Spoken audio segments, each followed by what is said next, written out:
నమస్తే.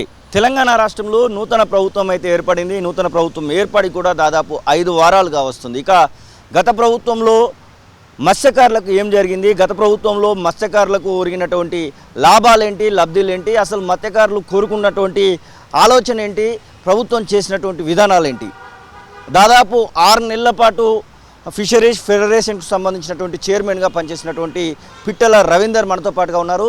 ఖచ్చితంగా అసలు ఏం జరిగింది, గత ప్రభుత్వము 9.5 సంవత్సరాలలో చేసినటువంటి పనులు ఎలా ఉన్నాయి, ఈ ప్రభుత్వము ఎలాంటి పనులను చేస్తే బాగుంటుంది, పలు సూచనలు అలాగే గత ప్రభుత్వంలో జరిగినటువంటి విషయాలను కూడా బయట పెట్టబోతున్నారు. మనతో పాటుగా పిట్టల రవీందర్ సార్ నమస్తే. ప్రధానంగా మీకు ప్రభుత్వం అయితే పోయిన వెంటనే ఉన్నటువంటి చైర్మన్లని ఉన్నటువంటి కార్పొరేషన్లను అన్నింటినీ కూడా రద్దు చేసి ఒక జీవోను కూడా విడుదల చేయడం జరిగింది. ఆ జీవో కంటే ముందే మీరు రాజీనామాలు కూడా చేసినటువంటి పరిస్థితి. ఎట్లా అనుకున్నారు, అసలు ఇట్లా రాజీనామాలు చేయాల్సినటువంటి పరిస్థితి వస్తుందని అనుకున్నారా? అంటే ప్రజల యొక్క నిర్ణయమే ఎవరైనా కూడా శిరోధార్యం, ఎవరికైనా కూడా ప్రజల యొక్క అభిప్రాయాన్ని అందరూ గౌరవించాలి. ప్రభుత్వాలైనా, వ్యక్తులైనా, శక్తులైనా, సంస్థలైనా కూడా ప్రజల అభిప్రాయం ప్రకారం నడుచుకోవాలి. తప్పనిసరిగా ప్రభుత్వం మారినప్పుడు విధానాలు మారుతాయి, వాళ్ళ యొక్క ప్రయారిటీస్ మారుతాయి. కాబట్టి కొత్త ప్రభుత్వము వాళ్ళ విధానాలకు అనుకూలంగా ఉన్నటువంటి వ్యక్తులనే సంస్థలకి అధిపతులుగా లేకపోతే మార్గదర్శకులుగా పెట్టుకునేటువంటి అవకాశం రాజ్యాంగమే కల్పించింది. కాబట్టి దీన్ని ఎవరిని తప్పుపట్టడానికి వీల్లేదు. తప్పనిసరిగా ఈ మార్పు అనివార్యమైంది. తప్పనిసరిగా మేము ఊహించింది కాదు, ఎవరు ఊహించింది కాదు, అయినప్పటికీ కూడా అనివార్యమైంది. తప్పనిసరిగా రాజ్యాంగం మీద మనకు గౌరవం ఉన్నది కాబట్టి తప్పనిసరిగా దాన్ని గౌరవించాల్సిన బాధ్యత మన మీదే ఉన్నది. ఫిషరీస్ ఫెడరేషన్కి సంబంధించి మీరు దాదాపు 6 నెలల పాటు మీరైతే అక్కడ చైర్మన్గా ఉన్నటువంటి పరిస్థితి. మధ్యలో ఒక 2 నెలలు ఎలక్షన్ కోడ్, ఆ తర్వాత ఎలక్షన్స్, 2 నెలలు పనిచేయకపోయినప్పటికీ ఒక 4 నెలల అవకాశం అయితే వచ్చింది. అసలు ఫిషరీస్ సంబంధించి 9.5 సంవత్సరాలలో ఏం జరిగింది, ఇంకా ఏమైనా కోరుకునేటువంటి అవసరం ఉండేనా, ఏమైనా అక్కడ అవినీతులు అలాంటివి ఏమైనా జరిగినాయా, అసలు ఏంది, ఎట్లా చూడొచ్చు అంటారు దాన్ని? వాస్తవానికి నేను ఉన్నది అసలు చైర్మన్గా ఉన్ననా లేనా అని తెలుసుకునే లోపలనే ఎలక్షన్లు వచ్చినాయి, ఎలక్షన్ల కోడ్ వచ్చింది, తర్వాత ఎన్నికలు వచ్చినాయి, ప్రభుత్వాలు మారినాయి. కాబట్టి నేను చైర్మన్గా పనిచేసినా అని చెప్పడానికైతే ఏమీ మిగలలేదు, ఏమి లేదు. వాస్తవంగా ముఖ్యమంత్రి గారు నన్ను చైర్మన్గా ఫిషరీస్ కార్పొరేషన్ చైర్మన్గా చేస్తానని 2019 డిసెంబర్ 30 తారీఖు నాడు అనౌన్స్ చేసినారు. కానీ అది ఆచరణలోకి వచ్చేసరికి ఏమైందంటే 2023 మే 16 నాడు ఆర్డర్ వచ్చింది. అంతకు మధ్యలో మళ్ళీ 2023 జనవరి 23 నాడు ముఖ్యమంత్రి గారు పిలిచి నేను ఫెడరేషన్ కార్పొరేషన్ చైర్మన్గా అనౌన్స్ చేస్తున్నామని చెప్పి మంత్రి గారికి ఫోన్ చేసి చెప్పినారు, ఈయనకు ఆర్డర్స్ ఇష్యూ చేయండి అని. కానీ ఏమైందో ఏమో, ముఖ్యమంత్రి గారు చెప్పిన తర్వాత కూడా మత్స్యశాఖ మంత్రి తలసాని శ్రీనివాస్ యాదవ్ గారు వారి నాయకత్వంలో జరిగేటువంటి అధికార యంత్రాంగం అంతా కూడా మే 16 నాడు ఆర్డర్స్ ఇష్యూ చేసినారు. అంటే 5 నెలలు 6 నెలలు కాలయాపన చేసినారు. ఎందుకు కాలయాపన జరిగింది అని కొంత తర్వాత అర్థం చేసుకుంటే ఏమైందంటే వీళ్ళంతా అప్పటిదాకా జరుగుతున్నటువంటి అక్రమాలు, అవినీతి ఏదైతే ఈ మత్స్యరంగంలో జరుగుతున్నాయో అవన్నీ సర్దుకోవడానికి 5 నెలల కాలాన్ని పొడిగించరేమో అని నాకు అనిపిస్తూ ఉన్నది. ఎందుకు అంటే అంతకుముందు ఫిషరీస్ ఫెడరేషన్ మత్స్య సహకార సంఘాలకు ఉచిత పంపిణీ పథకం 2016లో ముఖ్యమంత్రి గారు ప్రారంభించారు. 100 కోట్ల రూపాయలు ప్రతి సంవత్సరం ఖర్చు పెడతా ఉన్నారు. దానికోసం మత్స్యకారుల యొక్క జీవన స్థితిగతులు మెరుగుపరచడం కోసం చాలా ఉదాత్తమైన స్వభావంతో ఈ పథకాన్ని అమలు చేసినారు. కానీ ఆ పథకము వీళ్ళకు బంగారు బాతుగుడ్డులాగా అధికారులకు, అదేవిధంగా మంత్రి గారి నాయకత్వంలో. మీరు మత్స్యకారులకు సంబంధించి చేప పిల్లల పంపిణీలో అవినీతి జరిగిందని డైరెక్ట్గా చెప్తున్నట్టే కనబడుతుంది. నిజంగానే అవినీతి అనేది చెప్పచ్చు? 100% డౌటే లేదు. అసలు చేప పిల్లలు పంపిణీ అసలు జరిగిందా లేదా? ముఖ్యంగా రొయ్యల విషయంలో అయితే రొయ్యలు అనేవి ఎక్కడ పుడుతున్నాయి, ఏమి రొయ్యలు వేస్తున్నారు, ఎన్ని వందల కోట్లు ఖర్చు చేస్తున్నారు సంవత్సరానికి? 10 కోట్ల నుంచి ఇవాళ 25 కోట్ల రూపాయలకు సంవత్సరానికి రొయ్యల మీద ఖర్చు పెడతా ఉన్నాం, రొయ్యలు వేస్తున్నాం అని చెప్తున్నారు. అసలు ఎక్కడ వేస్తున్నారు, అవి ఎక్కడి నుంచి ఉత్పత్తి అవుతున్నాయి, ఎక్కడ పోతున్నాయి, వచ్చినాయి, ఉత్పత్తి అయినాయి అనేది ఎవరికి లెక్కలేదు. అదేవిధంగా చేపలకు సంబంధించి కూడా 27 కోట్ల చేప పిల్లలతో ప్రారంభం 2016లో ప్రారంభమైంది. పోయిన సంవత్సరం 77 కోట్ల పిల్లలు వేసినామని చెప్పారు, ఈ సంవత్సరం 86 కోట్ల పిల్లలు వేసినామని చెప్పారు. సంవత్సరానికి పెరుగుతూనే ఉన్నాయి. ఎక్కడి నుంచి చేస్తున్నాయి పిల్లలు? ఈ రాష్ట్రంలో పుడుతున్న ఈ చేప పిల్లలు ఉత్పత్తి చేస్తున్నాయి కేవలం 11 నుంచి 13 కోట్ల పిల్లలే అందుబాటులో ఉన్నాయి రాష్ట్రంలో అని చెప్తున్నారు. మరి 86 కోట్లు 77 కోట్లు ఎక్కడి నుంచి తెస్తున్నారు? కాబట్టి ఆంధ్రాలో జరిగేటువంటి అక్కడ ఉత్పత్తిని తీసుకొచ్చి అక్కడి ఉప్పు నీళ్ళల్లో పెరిగినటువంటి చేప పిల్లలను పట్టుకొచ్చి ఇక్కడ మంచినీళ్ళల్లో వేస్తున్నారు. చాలామంది కాంట్రాక్టర్లు ఇది వేస్తున్న వాళ్ళే ఏం చెప్తున్నారు అంటే మేము ఉప్పు నీళ్ళు తెస్తున్నాము, మంచినీళ్ళలో పోస్తున్నాము.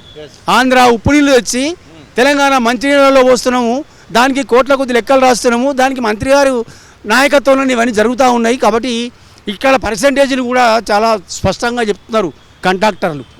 అది మరి ఎంతవరకు నిజంగా లీక్ చేయండి, అందరికి కూడా తెలియాల్సినటువంటి అవసరం, ముఖ్యంగా మత్స్యకారులకు తెలియాల్సినటువంటి అవసరం ఉంది. ఎంతవరకు నిజం ఉన్నది అనేది మత్స్యకారులకు కూడా తెలుసు, సొసైటీలకు తెలుసు.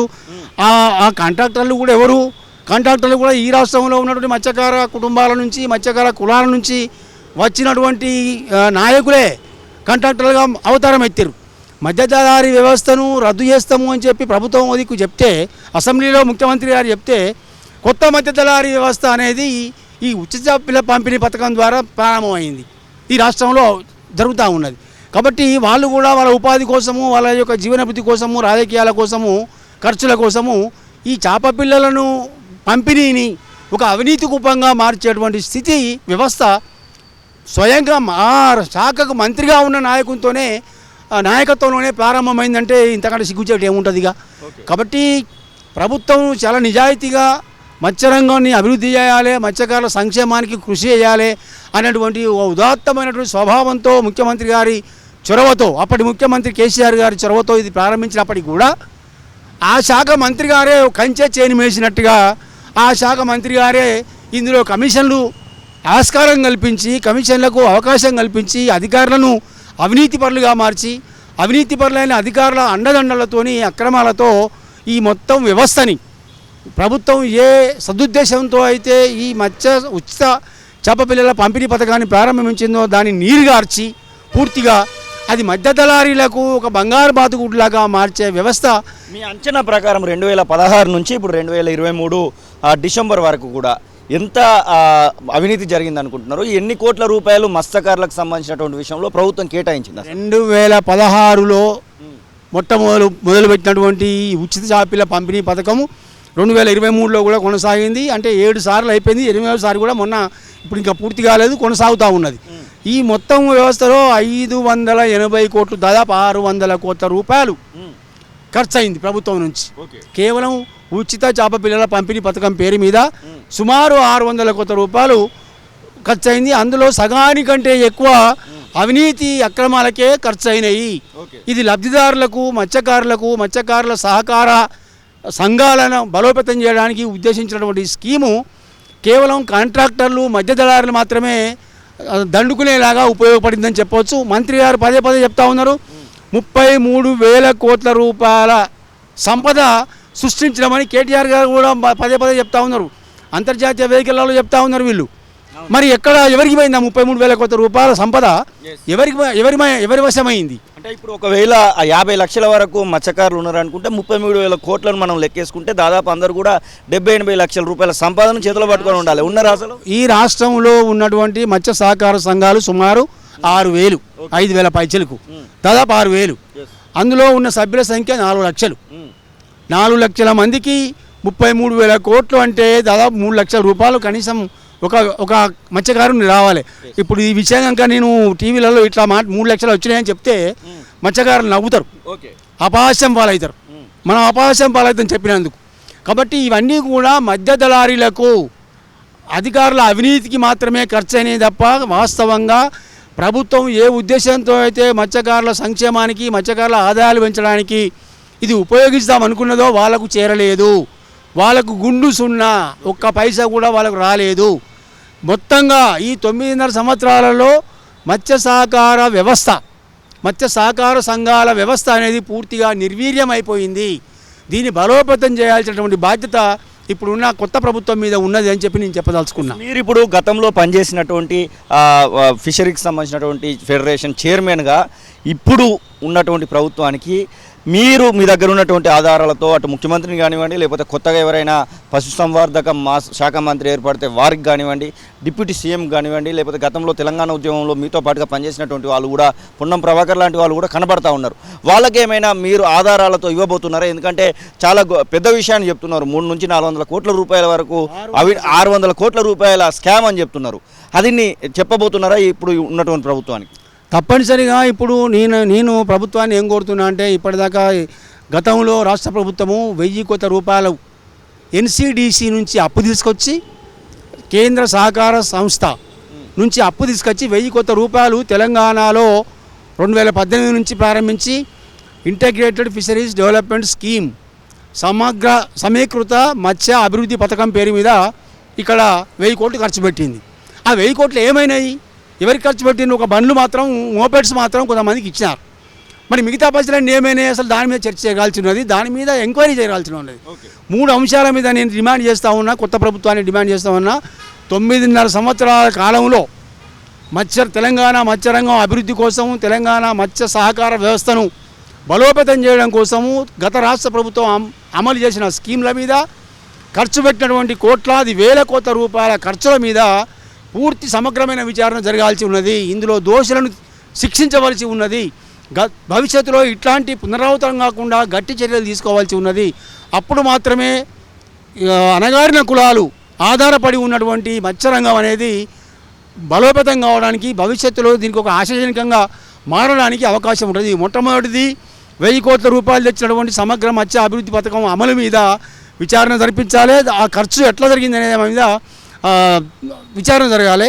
రెండవది, ఈ 8 సంవత్సరాలుగా అమలు చేస్తున్న ఉచిత పిల్లల పంపిణీ పథకం అమలు తీరు మీద, తద్వారా వచ్చిన లాభాల మీద, తద్వారా వచ్చిన ఉత్పత్తి మీద, ఆదాయాల మీద ఎవరికి పోయినాయి, అవి ఎన్ని పిల్లలు వేసినారు, అందులో జరిగిన కుంభకోణాలు ఏమిటి, అందులో జరిగిన అవకతవకలు ఏమిటి, అవినీతి ఏమిటి, అక్రమాలు ఏమిటి, ఈ అంశాల మీద సమగ్రమైన విచారణ జరగాల్సి ఉన్నది. మూడవది, కేంద్ర ప్రభుత్వము 20,050 కోట్ల రూపాయలతో ప్రధాన సంపద యోజన అనే స్కీమ్ని అమలు చేస్తూ ఉన్నది. ఆ స్కీము కూడా ఈ రాష్ట్రంలో, తెలంగాణ రాష్ట్రంలో ఈ మంత్రి గారి నాయకత్వంలో అధికారుల అవినీతి వల్ల, అక్రమాల వల్ల ఇది కూడా ఒక స్కామ్గా మారిపోయింది. ఇంతవరకు ఎన్ని నిధులు వాడుకున్నాం మనం? 20,000 కోట్లు అందుబాటులో ఉన్నాయి దేశం మొత్తానికి. అందులో తెలంగాణ ఎంత వాటా తీసుకున్నది, తెలంగాణ ప్రభుత్వం ఎంత జోడించింది దానికి తన మార్జిన్ మనీగా, ఇవన్నీ కూడా లెక్క తెలాల్సిన అవసరం ఉన్నది. కేంద్ర ప్రభుత్వం అమలు చేస్తున్న ప్రధానమంత్రి మత్స్య సంపద యోజన అమలు తీరు మీద కూడా విచారణ జరగాల్సి ఉన్నది. ముఖ్యంగా ఇలా వెహికల్స్ ఇస్తూ ఉన్నారు, 10 లక్షలు 11 లక్షలు ఇట్లా లక్షలాది రూపాయలు పెట్టి మార్జిన్ మనీ తీసుకొని వినియోగదారుల నుంచి లేదా లబ్ధిదారుల నుంచి తీసుకొని అమలు చేస్తూ ఉన్నారు. అది పూర్తిగా వాహనాల కొనుగోలులో అనేక అక్రమాలు, అవినీతి జరిగింది అనే ఆరోపణలు ఉన్నాయి. లబ్ధిదారులు మొత్తుకుంటా ఉన్నారు. కాబట్టి దాని మీద కూడా విచారణ జరగాలి. ఈ 3 అంశాల మీద 1000 కోట్ల ఎన్సిడిసి నిధుల వినియోగం మీద జరగాలి. రెండవది, 8 సంవత్సరాలుగా అమలు చేస్తున్న ఉచిత పిల్లల పంపిణీ పథకం మీద జరగాలి. మూడవది, కేంద్ర ప్రభుత్వం అమలు చేస్తున్న 20,000 కోట్ల రూపాయలలో ప్రధానమంత్రి మత్స్య సంపద యోజన ఈ రాష్ట్రంలో అమలు చేస్తున్న తీరు మీద, ఇప్పటిదాకా ఖర్చు చేసిన నిధుల మీద కూడా ఈ 3 అంశాల మీద సమగ్ర విచారణ జరిగితే తప్ప దీన్ని ప్రక్షాళన చేయడానికి ఏం చర్యలు తీసుకోవాలనేది అర్థం కాదు ప్రభుత్వానికి. కాబట్టి భవిష్యత్తులో ఈ ప్రభుత్వము ఈ మత్స్యరంగం అనేది చాలా అద్భుతమైన డెవలప్ చేయడానికి రాష్ట్రంలో అవకాశాలు ఉన్నాయి. అక్వారంగం అభివృద్ధి చేయడానికి అవకాశాలు ఉన్నాయి. ఈ 2 రంగాలని సమన్వయం చేయడానికి ఈ ప్రభుత్వం చర్యలు తీసుకోవాలని నిజాయితీగా సందర్భంలో మీరు దాదాపు ఒక 4 నెలల పాటు మీరు పదవి స్వీకరణ చేసినప్పటి నుంచి ఒక 4 నెలల పాటు అయితే ఉన్నారు. ఎప్పుడు కూడా రివ్యూ చేయలేదా ఈ అంశాలకు సంబంధించినటువంటి విషయాలను? అధికారులతో కానివ్వండి, మంత్రితో కానివ్వండి, ఒకనొక సందర్భంలో ముఖ్యమంత్రితో కూడా కలిసేటువంటి అవకాశం మీకు కలిగినటువంటి సందర్భం, వారికి చెప్పేటువంటి ప్రయత్నం ఏమైనా చేయదలుచుకున్నారా? మీ యొక్క సంస్థని, మీరు చైర్మన్గా ఉన్నటువంటి సంస్థని కాపాడుకోవాలని అప్పుడు ఏమన్నా ప్రయత్నం చేసిరా? నేనున్న 4 నెలల్లో అనేక ప్రయత్నాలు చేసినాము. ఒక్క రోజు కూడా మంత్రి గారితో కానీ 4 నెలల, నేనున్న 6 నెలల కాలంలో ఒక రివ్యూ మీటింగ్ కూడా మత్స్యరంగం మీద జరగలేదు. రెండవది, ముఖ్యమంత్రి గారి నాయకత్వంలో అనేక రంగాల మీద, అనేక శాఖలకు సంబంధించిన రివ్యూలు జరిగినాయి. కానీ మత్స్యరంగం మీద 9.5 నెలల్లో నాకు జ్ఞానం ఉన్నంత వరకు, నాకు తెలిసినంత వరకు కనీసం ఒక్కసారి కూడా రివ్యూ జరిగిన దాఖలాలు లేవు. అదేవిధంగా మేము ప్రయత్నం చేసినాము. మొట్టమొదటిసారి 10 సంవత్సరాల కాలంలో మొట్టమొదటిసారి ఫిషరీస్ ఫెడరేషన్ బోర్డు మీటింగ్ను పెట్టి 50 అంశాలతో నేను తీర్మానాలు చేసినప్పటికీ కూడా ఇంతవరకు కూడా తీర్మానాలు ఆమోదించినట్టుగా ఈ ప్రభుత్వానికి ఒక నివేదిక కూడా ఈ రాష్ట్ర మత్స్యశాఖ నుంచి లేదా ఫెడరేషన్ నుంచి ఇంతవరకు అందలేదు. 50 అంశాలతో కూడిన మొత్తం అనేక అంశాలు మేము మధ్యాహ్న పోయిన పథకంలో లేదా మన రెసిడెన్షియల్ స్కూళ్ళల్లో పిల్లలకి చేపల కూర పెట్టాలి, గుడ్డులాగా చికెన్ లాగా చేపల కూర పెట్టాలని చెప్పి ప్రభుత్వాన్ని ఒప్పించి అమలు చేయ ప్రయత్నం చేసినాము. దాన్ని అడ్డుకున్నారు, అది అమల్లోకి రాలేదు. మేము మత్స్యకారులకి తెప్పల మీద పోతుండి ప్రమాదాలు జరుగుతున్నాయి, చనిపోతూ ఉన్నారు. కాబట్టి వాళ్ళకి సోలార్ శక్తితో మరపడవలు ఉపయోగంలోకి తీసుకురావాలని చెప్పి ప్రయత్నం చేసినాము. నేను కేరళ పోయి అధ్యయనం చేసిన. అదేవిధంగా ఎన్సీడీసీ నిధులు ఏదైతే ఉన్నాయో 1000 కోట్లు ఇచ్చినారో మళ్ళీ ఒక 1000 కోట్ల రూపాయలు ఇవ్వడానికి ఎన్సీడీసీ వాళ్ళు అంగీకారం తెలిపినారు. వాళ్ళ దగ్గర పోయి నేను ప్రయత్నం చేసిన. చాలా ముఖ్యమైన విషయం ఏంటంటే చనిపోయిన మత్స్యకారులకి ఇవ్వాల్సిన ఇన్సూరెన్స్. మీకు ఉన్నటువంటి ఫ్రీడమ్ని మీరు చేయాల్సినటువంటి పనులను అడ్డు తగిలిరని చెప్తున్నారా? చెప్పకనే ఇప్పుడు అధికారులైనా కానివ్వండి, ఇక్కడ ఉన్నటువంటి అప్పుడు మంత్రిగా పనిచేసినటువంటి తలసాని శ్రీనివాస్ యాదవ్ అయినా మీకు ఫ్రీ బర్డ్గా ఉండకుండా మీ చుట్టూ ఒక కంచెను వేసిరని అనుకోవచ్చు అంటారా? మరి దీనివన్నిటికీ వాటి ఆరోపణల కంటే కూడా నేను 6 నెలల్లో నేను గ్రహించింది ఏమిటి అంటే ఈ తెలంగాణ మత్స్యశాఖ నుండి తెలంగాణ ఫిషరీస్ ఫెడరేషన్ని సపరేట్గా చేసి స్వతంత్రంగా ఫిషరీస్ ఫెడరేషన్ అనేది వ్యవహరించే విధంగా ఉండాలి. ఇలా గ్రామ స్థాయి నుంచి సొసైటీలకు ఎన్నికలు జరగాలి. ఇప్పుడు 10 ఏళ్ల నుంచి ఇంతవరకు మొత్తం నిర్వీర్యం చేసినారు. మత్స్య సహకార వ్యవస్థను పూర్తిగా నిర్వీర్యం చేసినారు. గ్రామ స్థాయి నుంచి జిల్లా స్థాయికి, జిల్లా స్థాయి నుంచి రాష్ట్ర స్థాయికి, ఫెడరేషన్ స్థాయికి ఎన్నికలు జరిగి ఒక ప్రజాస్వామికంగా సహకార చట్టం ప్రకారంగా ఎన్నికలు జరిగి చైర్మన్ ఆయన ఎన్నికల ద్వారా రావాలి. 9.5 ఏళ్ళు ఎన్నికలు జరగలేదు. హైకోర్టు ఆదేశాలు ఇచ్చిన తర్వాత మాత్రమే ప్రయత్నాలు నేను వచ్చినాక 6 నెలల్లో మొదలుపెట్టడం జరిగింది. సభ్యత్వం ఇవ్వడం కోసము డిపార్ట్మెంట్ వాళ్ళ పెత్తనమే ఉంటుంది, సొసైటీలు ఏర్పాటు చేయాలంటే డిపార్ట్మెంట్ వాళ్ళ పెత్తనమే ఉంటుంది. ఇక సర్వస్వతంత్రంగా సహకార వ్యవస్థ ఎప్పుడు పనిచేస్తుంది, ఎక్కడ పనిచేస్తుంది? ఆ వాతావరణం లేకుండానే ఈ మత్స్యశాఖ అనేది పూర్తి ఆధిపత్యం వహించి ఈ సహకార వ్యవస్థని పూర్తి నిర్వీర్యం చేసి తెలంగాణలో మత్స్య సహకార వ్యవస్థని పూర్తిగా చిన్నాభిన్నం చేసిందని మాత్రం ఘంటాపథంగా చెప్పవచ్చు. ఇప్పుడు ఒకవేళ ఈ ప్రభుత్వము కాకుండా మీరు గతంలో పనిచేసినటువంటి ప్రభుత్వమే వస్తే మీరు ఈ నోరు తెరిచేవారా? మీరు ఆ ముఖ్యమంత్రి దగ్గర లేకపోతే ఇక్కడ ఉన్నటువంటి పరిస్థితులను వివరించి చక్కదిచ్చుకునేటువంటి ప్రయత్నం చేసేవారా? అసలు తప్పనిసరిగా నేను ఇప్పుడు కేవలం నోరు మాత్రమే తెరిచి మాట్లాడుతూ ఉన్నా. కానీ ఈ ప్రభుత్వం మళ్ళీ వచ్చి నేను కనుక కంటిన్యూ అయ్యి ఉంటే తప్పనిసరిగా నేనే రంగంలోకి దిగి నేనే పూనుకొని ముఖ్యమంత్రిలో కొట్లాడి ప్రభుత్వంతో కొట్లాడి తప్పనిసరిగా ఈ సమస్యలన్నింటి పరిష్కరించడానికి ఒక ప్రాతిపదికను తయారు చేసేవాళ్ళము, ప్రయత్నం చేసేవాళ్ళము. నేను ఆల్రెడీ 4 నెలల్లో సభ్యత్వాలకు సంబంధించి సహకార సొసైటీలను ఏర్పాటు చేయడం గురించి, మహిళా సహకార సంఘాలు ఏర్పాటు చేయడం గురించి, మార్కెటింగ్ సొసైటీ ఏర్పాటు చేయడం గురించి నేను ఎంత శ్రమ చేసినో నాకు దగ్గర వచ్చినటువంటి ఆ నమ్మకంతో వచ్చినటువంటి మత్స్యకార సహకార సంఘాల సభ్యుల సంఖ్యను చూస్తేనే అర్థమవుతుంది. కేవలం 6 నెలల్లో నీ రికార్డుల ప్రకారంగానే మేము ఇలా మొత్తం రికార్డు చేసినాము. రికార్డుల ప్రకారంగానే 22,000 మంది మత్స్యకారులు నన్ను ప్రయోగంగా కలిసి తమ బాధలు చెప్పుకున్నా ఉన్నారు. నేను మొట్టమొదటిసారి 6 నెలల కాలంలోనే ఈ రాష్ట్రంలో ఈ దేశంలోనే మొట్టమొదటిసారి మత్స్యకారుల సమస్యలు వినడానికి పరిష్కరించడానికి టోల్ ఫ్రీ నంబర్ను ఒకటి నేను తయారు చేసి పెట్టిన. 6 నెలలు మేము విజయవంతంగా దాన్ని ఆ సమస్యలు తెలుసుకోవడానికి ఒక నంబర్ని ఇచ్చినాము. అది ఇవాళ 3 నెలలు అయింది, పనిచేస్తలేదు. దాన్ని నడపరా ఈ ప్రభుత్వం నిర్ణయించుకోవాలి. ఒక మంచి పని చేసినప్పుడు దాన్ని కొనసాగించాలి. ప్రభుత్వం ఏదైనా విధానం మాత్రము మంచిగా ఉన్నప్పుడు దాన్ని కొనసాగించాలి. నేను ఈ ప్రభుత్వాన్ని డిమాండ్ చేస్తున్నా, రిక్వెస్ట్ కూడా చేస్తున్నా. తప్పనిసరిగా దీన్ని ప్రక్షాళన చేయండి మత్స్య సహకార సంఘాన్ని. ఎందుకంటే ఇది లక్షలాది మంది మత్స్యకార కులాల కుటుంబాలకు ముడిపడి ఉన్నటువంటి అంశము, వాళ్ళ జీవనాధారము, బడుగు బలహీన వర్గాల జీవనాధారము. కాబట్టి ఇది బాగు చేస్తేనే మీరు ప్రజాస్వామికంగా మీరన్న ప్రజాస్వామిక పాలన అనేది ఆచరణలో ప్రజలకు అనుభవంలోకి వస్తుంది. కాబట్టి మత్స్యరంగాన్ని చాలా దయచేసి మత్స్యరంగాన్ని మరింత పట్టించుకొని ఇందులో ఉన్న అవినీతిని, అక్రమాలని, అధికారులని వాళ్ళ మీద చర్యలు తీసుకోండి, ఎంక్వైరీలు చేయండి, విచారణ జరిపించడాన్ని మీ ద్వారా కోరుతా ఉన్నా. ఇదే సందర్భంలో తొలి వెలుగు ఇంటర్వ్యూ చూసిన తర్వాత అధికారుల నుంచి కానివ్వండి, ఇప్పుడు ఉన్నటువంటి ఈ ప్రభుత్వంలో ఉన్నటువంటి పొలిటీషియన్ నుంచి కానివ్వండి, పిట్టల రవీందర్ గారు మీరు రండి, మేము ముందుకు పోదాల్చుకున్నాము అని అంటే మీరు అన్ని ఆధారాలను ఇవ్వడానికి, అంటే మీ దృష్టిలో ఉన్నటువంటి ఆధారాలను ఇవ్వడానికి మీరు సిద్ధంగానే ఉన్నారా? ఇవన్నీ కూడా బహిరంగ నగ్న సత్యాలు, బహిరంగ రహస్యాలు. దీనికి ఆధారాలు మీరు ఒక్కసారి పోయి, మొన్న మీరు ఫైల్స్ మాయమని అన్నారు కదా, ఆ ఫైల్స్ ఒక్కసారి మీరు గమనించండి. ఇక్కడ పోయి ఇప్పుడు ఇమీడియట్గా పోయి వాటిని స్వాధీనం చేసుకోండి. ఈ ఉచిత జాబితాల పంపిణీ పథకానికి సంబంధించిన సెలెక్షన్ ప్రాసెస్ ఎట్లా ఉంది, ఎంతమంది అవినీతి పరులను, ఎంతమంది కాంట్రాక్టర్లను మీరు బ్యాన్ చేసినారు, ఎట్లా చేసినారు, వాళ్ళకి మళ్ళీ ఎట్లు ఇచ్చినారు, ఇట్లాంటి అనేక రకాల విషయాలు మీకే అర్థమైపోతాయి. సో సెల్ఫ్ ఎక్స్ప్లెనేషన్ ఆ ఫైళ్ళలోనే కనబడుతుంది. కాబట్టి నేను ఆధారాలు పట్టుకొచ్చి పెట్టుడు ఏం అవసరమే లేదు.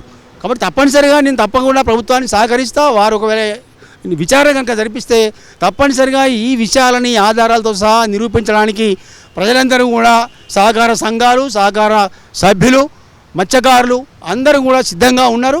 ఈ అందరూ ఇప్పుడు మనకు 9 ఏళ్ళ నుంచి మేము అడుగుతూ ఉన్నాము. 8 సార్లు అమలు చేసినటువంటి ఉచిత పిల్లల పంపిణీ పథకాన్ని రద్దు చేసి రైతు బంధులాగా మాకు అకౌంట్లలో వేయండి అని ఇప్పటిదాకా డిమాండ్ చేస్తున్నాము. ఎందుకు చేస్తారేమో ఆ విషయము అని అంటే అవినీతికి ఆస్కారం తగ్గుతుంది, పారదర్శకత పెరుగుతుంది. కాబట్టి మంత్రి గారు అడ్డం పడుతున్నారు దానికి. అంతకుముందు పనిచేసిన మంత్రి గారే ఒప్పుకుంటలేరు. అదేవిధంగా మెంబర్షిప్ ఇవ్వడంలో ఆన్లైన్ విధానం పెట్టమని నేను అడిగినాను, తీర్మానం చేసినాము. ఆన్లైన్ విధానం ఎందుకు పెడతారు? What is the problem? ఎందుకు పెడతారు అంటే వాళ్ళకి వచ్చే మామూలు ఒక సభ్యుని దగ్గర నుంచి 3,000 నుంచి 30,000 దాకా తీసుకున్నటువంటి సందర్భాలు కూడా, ఆరోపణలు కూడా మనకు వస్తున్నాయి. కాబట్టి ఇవన్నీ తగ్గుతాయని చెప్పి, వాళ్ళ ఆదాయాలు తగ్గుతాయని, అవినీతి తగ్గుతుందని ఈ కొత్త విధానాలు ఏవైతే ఉన్నాయో ఆధునిక విధానాలకు వీళ్ళెవరు కూడా సిద్ధంగా లేరు. ఇవన్నీ పోవాలంటే ముందు విచారణ జరగాలి. ఆ అక్రమాలు చేసినటువంటి, అవినీతికి పాల్పడినటువంటి బాధ్యులైన అధికారుల మీద చర్యలు తీసుకోవాలి. తీసుకుంటే ఒక విశ్వాసం కలుగుతుంది ఈ రంగం మీద ప్రజలకి. కాబట్టి ఈ రంగం మీద విశ్వాసం కలిగించి భవిష్యత్తు కార్యాచరణను మీరు నిష్ణాతులైనటువంటి రంగం మీద పనిచేస్తున్నటువంటి వాళ్ళకి సలహాలు, సూచనలు తీసుకొని ఒక అవసరమైతే ఒక ఉన్నత స్థాయి కమిటీని వేసుకొని మీరు ఈ రంగాన్ని బలోపేతం చేస్తే ఇది భవిష్యత్తులో అద్భుతమైన రంగము. తెలంగాణలో లక్షల కోట్ల రూపాయల పెట్టుబడి పెట్టేటువంటి అవకాశం అక్వా రంగంలో ఉన్నది. కాబట్టి ఈ రంగాన్ని అభివృద్ధి చేయడానికి చాలా స్కోప్ ఉంది. కాబట్టి ఉపాధి ఇవ్వచ్చు, అదేవిధంగా మహిళల సాధికారికత సాధించవచ్చు, అదేవిధంగా విదేశీ మార్గద్రవ్యాన్ని ఆర్జించవచ్చు, ఉపాధిని కల్పించవచ్చు, లక్షలాది మందికి ఉపాధిని కల్పించవచ్చు. ఇన్ని రకాల అవకాశాలు ఉన్నటువంటి తెలంగాణ మత్స్యరంగాన్ని ఆదుకోవాలని, కాపాడాలని మీ ద్వారా కొత్తగా బాధ్యతలు స్వీకరించినటువంటి రేవంత్ రెడ్డి గారి ప్రభుత్వాన్ని వినయపూర్వకంగా కోరుతా ఉన్నాము. ఓకే, థ్యాంక్ యూ అన్న. ఇదే ఫిషరీస్ గతంలో పనిచేసినటువంటి ఫిషరీస్ ఫెడరేషన్ పిట్టల రవీందర్ చెప్తున్నటువంటి, ఖచ్చితంగా గత ప్రభుత్వంలో 9.5 సంవత్సరాల్లో జరిగినటువంటి అవినీతి అక్రమాలపైన విచారణ జరపాల్సినటువంటి అవసరం ఉంది. లక్షలాది మంది కుటుంబాలకు సంబంధించినటువంటి జీవనోపాధి అయినటువంటి ఆ సంస్థను కాపాడుకోవాల్సినటువంటి అవసరం ఉంది. అలాగే సహకార సంఘాలను కూడా నిర్వీర్యం గతంలో చేయడం జరిగింది. ఇప్పుడు వాటిని మళ్ళీ ముందుకు తీసుకురావాల్సినటువంటి అవసరం ఉంది. సహకార సంఘాలకు పూర్తిగా అవకాశాలు కల్పించి మంచి పరిపాలనను తీసుకురావాల్సినటువంటి ప్రజా పరిపాలన అని మీరు చెప్తున్నారు. కాబట్టి గతంలో జరిగినటువంటి అవినీతి పైన దృష్టి కేంద్రీకరిస్తూనే ఇప్పుడు సహకార సంఘాలను అయితే మళ్ళీ పునరుద్ధరించాల్సినటువంటి అవసరం అయితే ఉందని పునరుద్ధరిస్తున్నటువంటి పరిస్థితి. చూడాలి మరి ప్రభుత్వం ఏ రకంగా అడుగులు వేస్తుందో, 600 కోట్ల రూపాయలకు సంబంధించినటువంటి స్కామ్ పైన ఎలాంటి చర్యలు తీసుకోబోతుందో. కెమెరా పర్సన్ సతీష్తో శ్రీనివాస్, తొలివెలుగు, హైదరాబాద్.